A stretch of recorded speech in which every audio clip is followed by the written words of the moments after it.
Sa iDealMo app may e-wallet, we need to just convert first our e-wallet load papunta sa load wallet. Halimbawa, type tayo 50 pesos para ma-convert natin into load wallet. Click on yes, confirming the amount. And then once successful, punta po tayo sa load wallet and confirm the amount. See, we have the remittance option, the bills payment option. This time, let's try. Buy load tayo. Mag-i-load tayo ngayon dito sa iDealMo app. Meron tayong Globe, TM Smart, Talk and Text, dito Signal, PLDT. Try natin ang Talk and Text.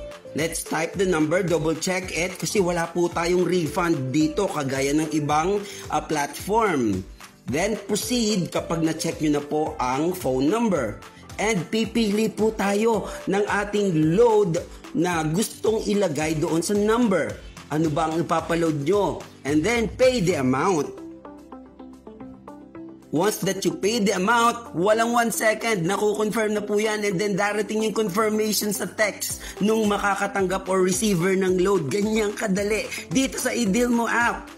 Napakahusay ng app natin with the e-loading and bills payment business. Congratulations to all!